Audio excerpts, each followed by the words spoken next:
បាទទឹកទី2បាទកម្ពុជាអេស្ប៉ាញ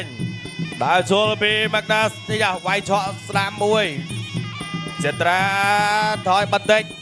ធាក់មួយពីម៉ាក់ដាសធាក់មួយទៀតឆ្វេងបាទចត្រាក៏ជ្រួតបោះមកកែឆ្វេងរបស់ចត្រាបែកបាត់ទៅហើយបាទលោកបែកបបេមាត់មកចូលដៃស្ដាំរបស់ម៉ាក់ដាសស្ដាំរបស់ម៉ាក់ដាសទាត់ស្ដាំពីរជើងបាត់ជាប់ពីបាទម៉ាក់ដាសធាក់មួយទៀតបាទរបស់បាទចត្រាវាយឆ្វេងថែមស្ដាំបោះជង្គង់មួយបាទម៉ាក់ដាសបែកបបេបាទចកាកើមិនតែញ៉ៃចូលកែងមកចូលស្រួចឆ្វេងមួយទៀតរបស់ចត្រាណែអ្នកលេងបោះឆ្វេងទៀតពីបាទចត្រាគាត់ឆ្វេងចូលហើយបៃបានស្ដាំមួយទៀតបាទសងវិញចាក់ជង្គង់របស់ម៉ាក់ដាសលោកកញ្ញាកណ្ដាលរៀបសញែកបបែកបាទមកទៀតបិទទាត់បានមួយជើងស្ដាំពីម៉ាក់ដាសចត្រាវាយឆ្វេងចូលកែងរបស់ម៉ាក់ដាសអូបាច់ទឹកខ្ចាយមកកែងរបស់កីឡាករបង្គោលខៀវជង្គង់វិញរបស់ចត្រាធាក់បាទមួយរបស់ចត្រាវាយឆ្វេងចូលកែងទៀតរបស់ម៉ាក់ដាសអីយ៉ាម៉ាក់ដាសបិទ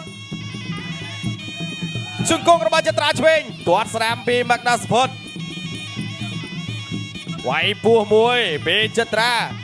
អីយ៉ាបោះកែងស្ដាំទាត់សងវិញស្ដាំពីម៉ាក់ដាសកីឡាករអេស្ប៉ាញទាត់ឆ្វេងពីចត្រា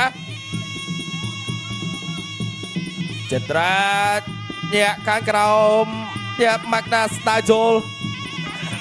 វាយស្ដាំមួយពីជួយស្ដាំរបស់ចត្រាទៅអូយ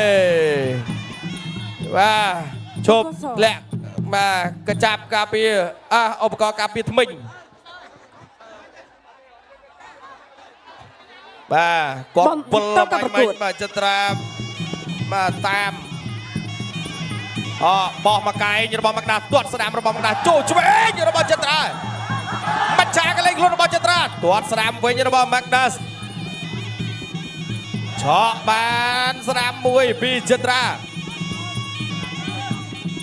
គាត់មកផុតចូលឆ្វេងចូលស្ដាំពីម៉ាក់ដាសជង្គង់របស់ម៉ាក់ដាសចត្រាអត់លេងជង្គង់មួយទេព្រោះវែងធាក់មួយបាទពីចត្រាគាត់បាស្ដាំពីម៉ាក់ដាសធាក់ឆ្វេងរបស់ម៉ាក់ដាសបាទម៉ាក់ដាសតាមបាទចត្រាតាមវិញកន្លែងនេះទាត់ស្ដាំពីឡៅចត្រាធាក់មកទាត់សងវិញរបស់ម៉ាក់ដាសកាប់កែផុតបា